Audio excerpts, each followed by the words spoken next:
Morning guys. Ito yung maisan natin, oh. Ayan po. Umunga na po siya. Kaya lang medyo hindi tumubo yung iba dahil sa ulan ng ulan. So far ganda naman ang bunga, malalaki din. Merong maliliit, pero yan, katulad dito, daanan to ng tubig eh. Medyo magandang tubo. Pero yung doon banda, yun, ito yung baykobo natin, oh. Yung soto nagluluto, sisiga. Ayan, nag-i-spray kami ng ano para sa damo kasi medyo yun yung tumalo sa amin dati, yung damong baging. Talagang dumapa siya, tapos inulan ng inulan, kaya hindi maganda ang naging resulta. Medyo lugi, pero yun talaga sa pagpaparming, minsan nalulugi. Daanan pa ng mga piste. Puto lang. Ito basta yung damo eh. Buhay farming from OFW, tapos nang farming na tayo ngayon. Ano, maisa natin, oh. Hanggang doon sa may kubo ang ating maisan, tapos hanggang doon sa baba.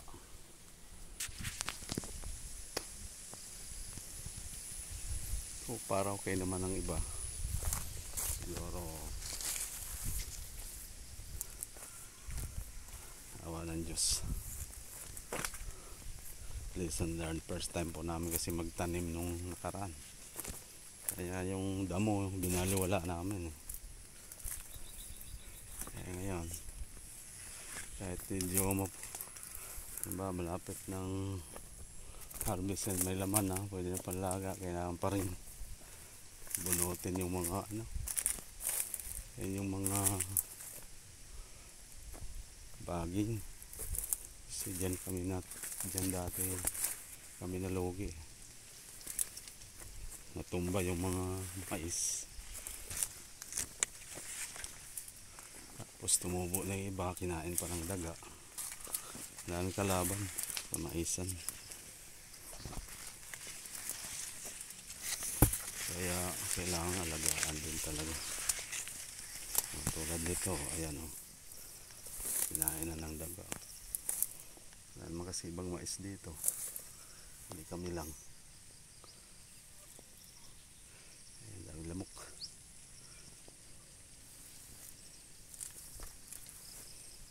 Guys, maghanap tayo. Hinahanap tayo. Ayan. Hanap tayo gagamba, hanapin natin yung bumaba.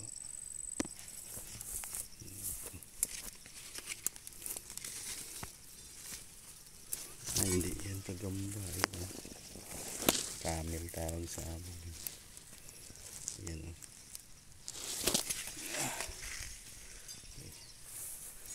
Ayan natin yan.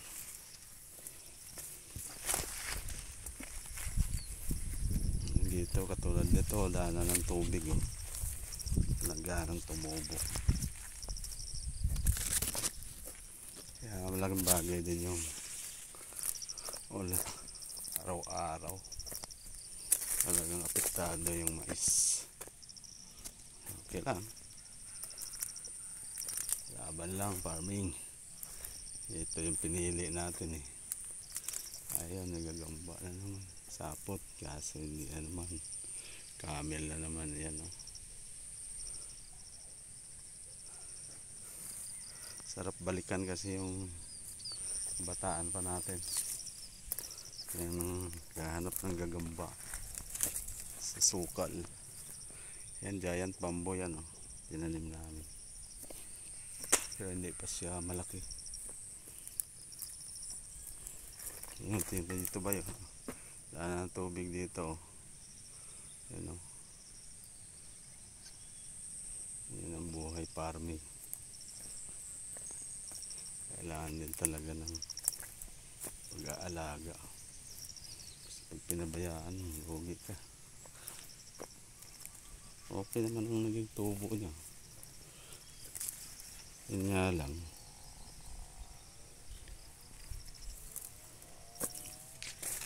yung tumubo ay nasa siguro 70%, 80% lang. Yan, si Toy nag-i-spray pa rin. I-sprayan namin yung damo para hindi makapag-penetrate. So ayan, lapit na kami matapos guys. Kamais at kapaming.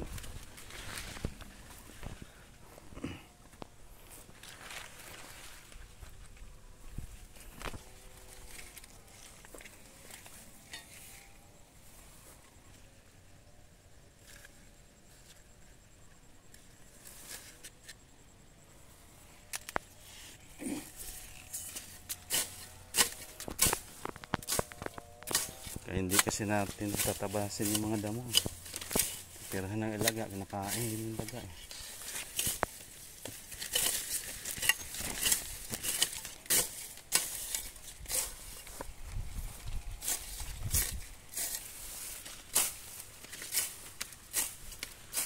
Sayang din. Dami na kinakain. Yan o, dyan bamboo. Yan, sabi mo kung ano yan. May buto ata. Ano nangyari? Namunga siya sa dulo. Ano nangyari dyan? Nung unang tanim namin, napakaganda eh. Ang ganda ng tubo, ang ganda ng bunga. Kaya lang, wala namin yung baging. Kaya nung umulan at pinayungan na ng bagay yung aming mais, dumapa. Malinis sa ilalim pero sa ibabaw wala ang bagay. Itinirahan ng mga daga, kinakain. Tapos dahil hindi siya nainitan, ulan na ulan, tumutubo. Doon kami natalo. So far malalaki sana ang bunga eh. Kaya lang hindi mga yun, yung pagtatanim medyo malayo agwat. Kaya dapat pala medyo hindi mga batikan yung manananim na nakaraan, mga bata pa kasi. Kaya yung distansya hindi nila nakuha ng eksakto.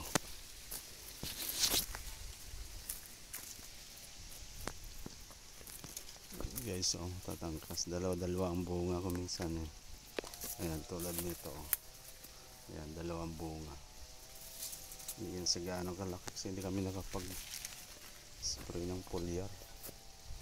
Dapat siguro talaga foliar pala malaking bunga. Pero tingnan nyo, oh. Dalawang bunga. Oh. Mas malalaki. Iba naman, dalawa maliit ang isa.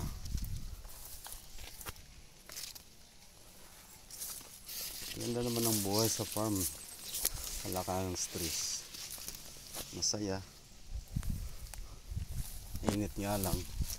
Nakakapagod pero kaya tulad nung sa Saudi pa tayo, sa opisina ka lang, malayo nga lang sa pamilya. Yan ang consequence nun. Madali ang pera,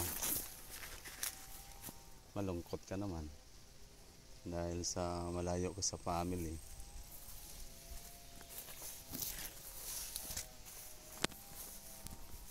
Halos araw-araw nag-iisa ka. Yan, mga kapwa mo Pilipino, yan lang kasama mo palagi. Pero hindi katulad na eh. Mahirap. Kaya lang kasama ko naman pamilya ko, okay na sa akin. Masaya na rin ako. At wala akong pera.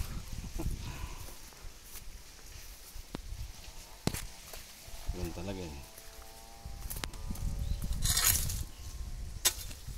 Dito na tayo kaysa tumira sa Maynila. Bahay namin doon, walang tao.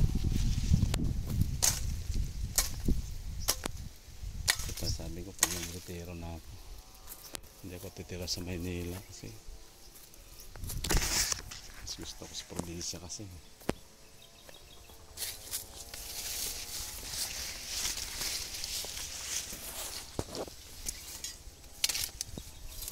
Yung baging na to, yan o, yung baging na to, yun yung pinakaingatan niya sa maisan.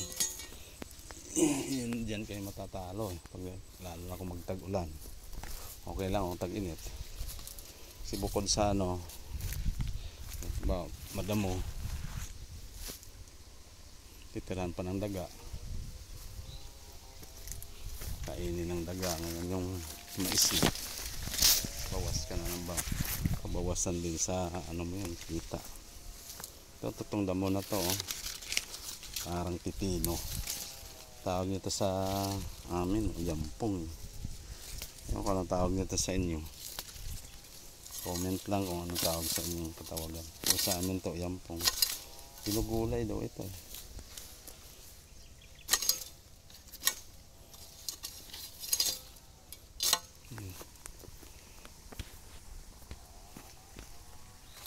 Ito yung ano, ilog namin. Hindi naman siya ilog, parang creek lang. Fast moving yung water. Kaya hindi na pupundo. Pero hindi nawawala ng tubig yan. Parang mayroong kwan siya sa taas. Ayan o mga kawais.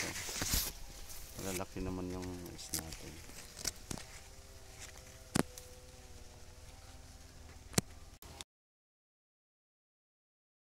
So ayan guys, hindi na putol tayo. Tawag si Otol eh. Ayan si Toy no.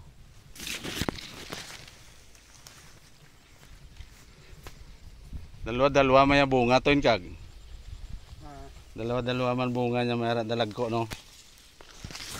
Lagko siguro eh. Parehas man dalagko. May ara dagko duha kag. Sayang. Ara na spray mo na yan. Damol yo.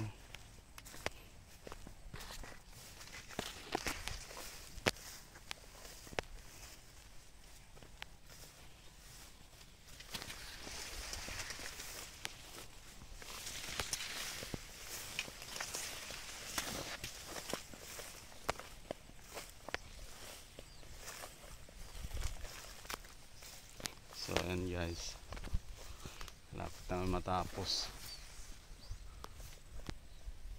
Oy, saging oh, senyorita oh.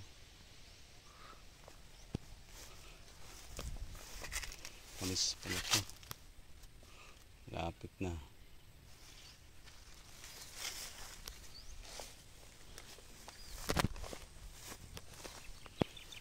So ayan oh, iba pa nating ano, dito tumubo. Pero dito naman maganda naman oh.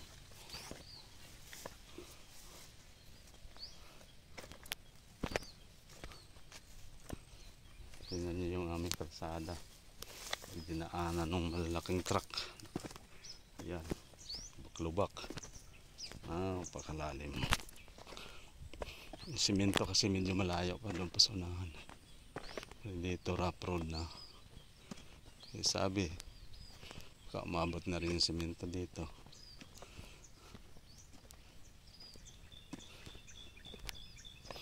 Ano guys, try lang natin. Swerte lang tayo. Hindi man tayo lumita ng gusto. Kahit konti lang. Ayos na si Otol. Yan o.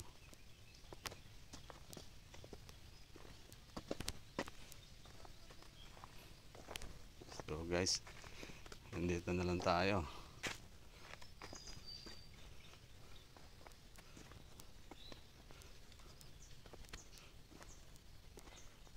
See you next. Dat na lang namin kayo pag malapit na harvest. So para ito pwede na ito. Ang iba pwede na panlaga eh. Ito sa kabila, decalb. Ayan, maganda rin ang bunga. Oh. Sa iba may-ari niyan. Ito sa amin, Healer 101. Kaya dili. Decad 6919. Tangkad. Ganda rin tubo niya. Sige guys. So yun, salamat sa panonood sa aking video. Sana parang kayo ng idea para sa pagtatanim ng mais. Salamat.